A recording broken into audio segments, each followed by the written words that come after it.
আরে এ তো আমার সাবেক স্ত্রী, কিন্তু ও এত বছর পর আমার বাড়িতে, আর ওর এই অবস্থা কেন? স্যার মাথায় ব্যান্ডেজ, গালে কাটা দাগ। ও তো আমাকে ছেড়ে চলে গিয়েছিল সুখের আশা, কিন্তু আজকে ওর এই অবস্থা কেন? কি ব্যাপার? কে তুমি? কি চাই? আমি কাজে লেগে আইছি স্যার। কাজ? হ্যাঁ স্যার, এই বাসার ম্যাডাম আমার কইছিল একটা কাম দিবে, লেগে নিয়ে আইছি। দেখো, এই বাড়িতে কোনো কাজে মেয়ে লাগবে না, যাও এখান থেকে। স্যার কামটা আমার খুবই দরকার, এই কাজটা লেগে আমি অনেক দূর থেকে আইছি। আহা, আমি কি বলতেছি বুঝো নাই? যাও এখান থেকে, এখানে কাজে মেয়ে লাগবে না। কিন্তু ম্যাডামে তো আমার আইতে কইছিল। আচ্ছা, আমি কি বলতেছি তুমি কি বুঝতেছো না? হ্যাঁ, এইখানে কোনো কাজে মেয়ে লাগবে না, যাও। কি ব্যাপার রুবেল, কি হয়েছে? ম্যাডাম, আপনি আমার কইছিলেন একটা কাম দিবেন, এই লেগে আমি আইছি। আহ, হ্যাঁ রুবেল, ওই যে আমাদের বাসায় যে মেয়েটা কাজ করতো না, ও কিছুদিন যাবত আসতেছে না। আমার একটা কাজের মেয়ে দরকার। আচ্ছা তুমি ভেতরে আসো। আরে কি ভিতরে আসবে? এই বাড়িতে কোনো কাজে মেয়ে লাগবে না। এই এই তুমি যাও এখান থেকে, যাও। তুমি বুঝতেছো না, আমি তোমাকে বললাম না কাজের মেয়েটা আসতেছে না, আমার কাজের মেয়ে লাগবে। আচ্ছা তোমার মুখে দাগ কিসের? ও কিছু না ম্যাডাম। ম্যাডাম আমার কাম রইল তো। হ্যাঁ, তুমি ভিতরে গিয়ে বসো, আমি আসতেছি। আমি বুঝতে পারতেছি না, তুমি চিনো না জানো না এই মেয়েটাকে কাজে রাখা কেন? আমি তোমাকে বললাম না একটা কাজের মেয়ে দরকার, এই জন্যই তো রাখলাম। দেখো, আমার কিন্তু মেয়েটাকে সুবিধা মনে হচ্ছে না। তুমি না অযথাই মানুষকে সন্দেহ করো, মানুষকে এত সন্দেহ করা ঠিক না। দেখো, আমি সন্দেহ করতেছি না, তুমি দেখতেছো না মেয়েটার মাথায় ব্যান্ডেজ, গালে কাটা দাগ। দেখো, কোনো অকাজ করছে। আরে তুমি সামান্য ব্যান্ডেজ আর গালে কাটা দাগ দেখে সন্দেহ করতেছো? হতে পারে কোনো অ্যাক্সিডেন্ট করছে মেয়েটা। অ্যাক্সিডেন্ট করছে? দেখো, কোনো বাসা চুরি করতে গিয়ে ধরা খাইছে, পরে মায়ের এই অবস্থা করছে।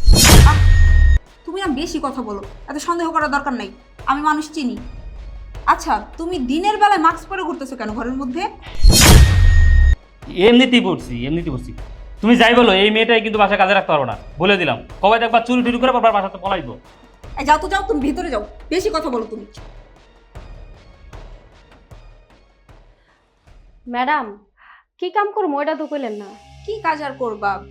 ঘর মোছা লাগবে, রান্না বাড়া করতে হবে, আর ওয়াশরুমে আমি কাপড় চোপড় ভিজিয়ে রাখছি, ওগুলো ধুয়ে দিবা। আচ্ছা ঠিক আছে। শোনো না, তোমাকে কাজে নিছি এই জন্য আমার স্বামী আমার সাথে অনেক চিল্লাচিল্লি করছে। হ্যাঁ ম্যাডাম, আমিও দেখছি গেট খুলা সারে আমার দেখেই না ঘুরে গেছে গা। আর কেমন কেমন জানি ব্যবহার করলো, মনে হয় আমার গালের কাটা দাগ আর ব্যান্ডেজ দেখা এমন করছে।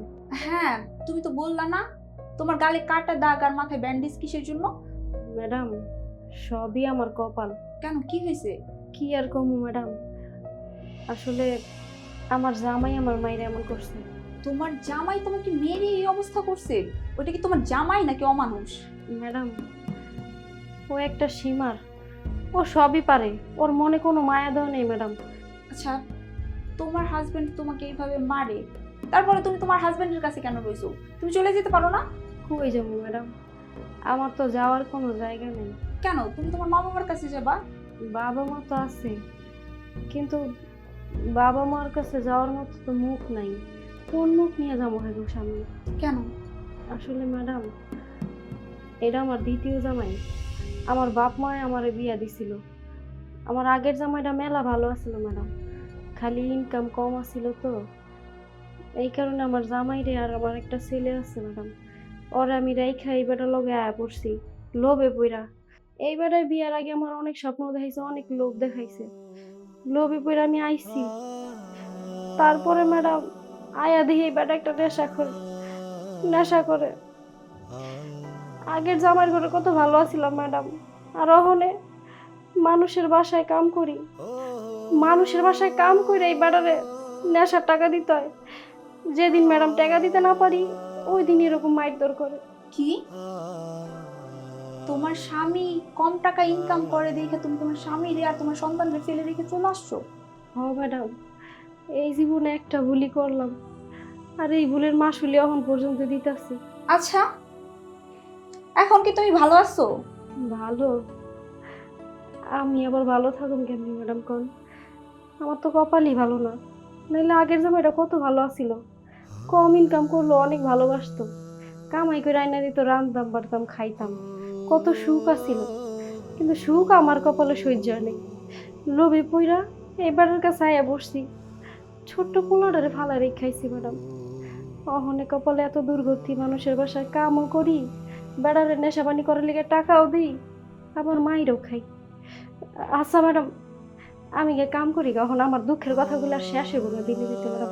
একদম ঠিক আছে, তোদের মতো মেয়েদের সাথে এইটাই হওয়া উচিত।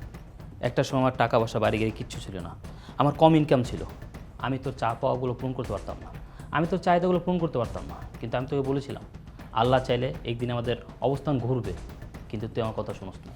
তুই তোর সুখের আশায়, তোর শান্তির আশায় তুই আমাকে ছেড়ে, আমার সন্তানকে ছেড়ে, আমার এই সংসার ছেড়ে চলে গেছিলি। হ্যাঁ, আজকে দেখ আমি আজকে সফল, আমার টাকা পয়সা সব কিছু আছে, কোনো কিছুর অভাব নাই। আর আল্লাহর কি লীলা খেলা দেখ, তুই আজকে আইসিস আমার বাড়িতে কাজ করতে, অথচ একদিন তুই ছিলি এই বাড়ির বউ। কাম করি আমি। আচ্ছা ঠিক আছে। মা, আমার স্কুলে ব্যাগটা নিয়ে আসো তো। এই যে বাবা, তোমার স্কুলের ব্যাগ। বাবা নীরব, তুই এখানে? সরে যান। আপনি এখানে কেন আসছেন? তুই এখানে কি করছ? এটা আমাদের বাড়ি। তোদের বাড়ি? তার মানে ওই স্যার তোর বাবা? হ্যাঁ, তাহলে ম্যাডাম কে? উনি আমার মা।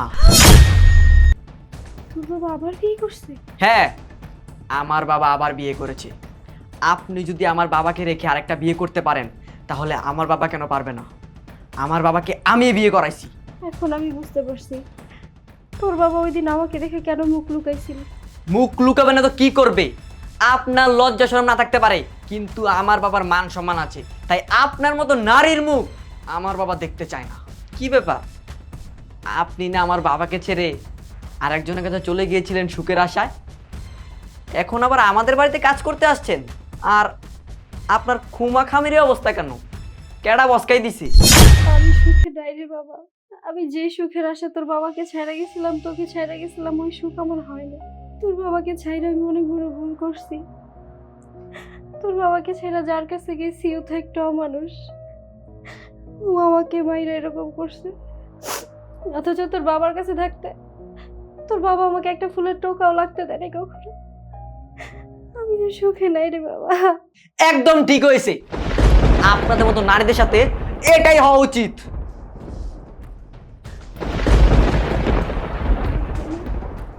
হ্যাঁ আমি। তুমি কত পরিবর্তন হয়ে গেছো। তোমাকে ছেড়া যে আমি ভুলই করছি রুবেল।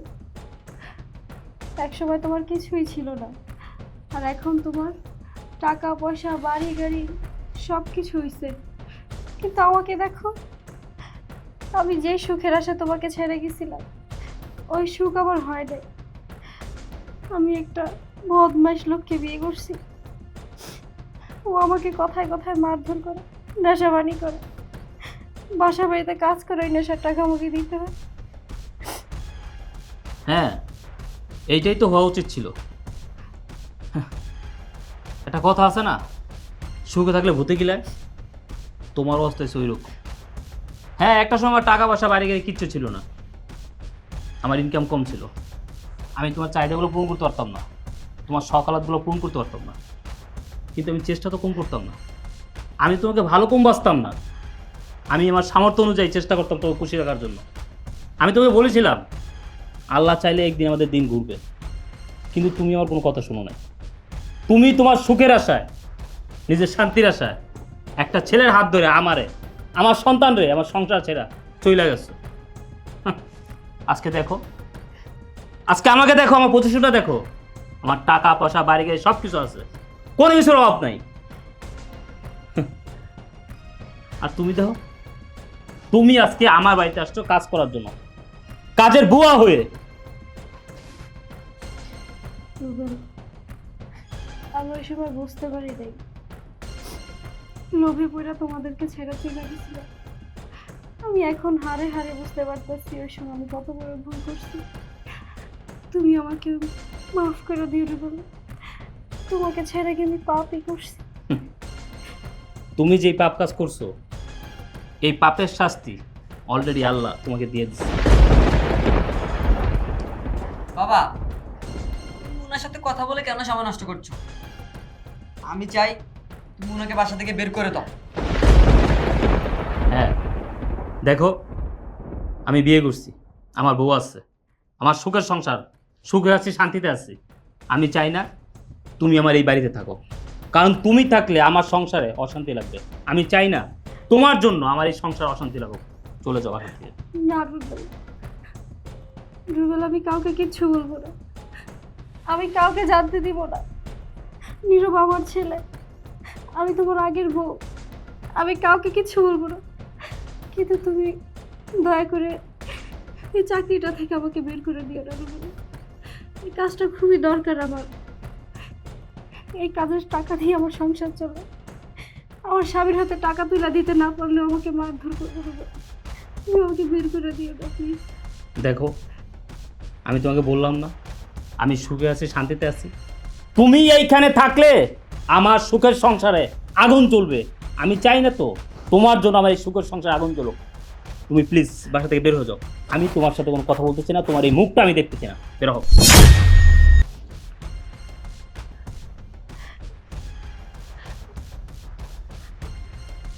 বাবা, চলে যান। আপনি আমাকে স্পর্শ করবেন না। আমার বাবা না বললো আপনি বাসা থেকে চলে যেতেন? তাড়াতাড়ি চলে যান।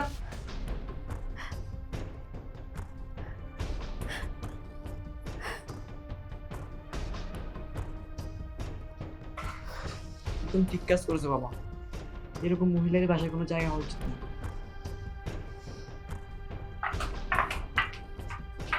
কি ব্যাপার, কাজের বুয়া কোথায়? কাজের বুয়াকে তো কোথাও দেখছি না। তোমরা দেখেছো? কাজের বুয়াকে বাসা থেকে বের করে দিছি। কি, কাজের বুয়াকে বাসা থেকে বের করে দিছিস কেন? তুমি জানো কাজের বুয়াটা কে ছিল? কে ছিল? উনি আমার জন্মদাত্রী মা ছিল। কি, তুই তোর মাকে বাসা থেকে বের করে দিছিস? হ্যাঁ, ওই কাজের বুয়াটা আমার মা ছিল, আর আমি ওই কাজের বুয়াটাকে বাসা থেকে বের করে দিছি। বাবা, আমার স্কুলে দেরি হয়ে যাইতেছে, স্কুলে যাই। যাও।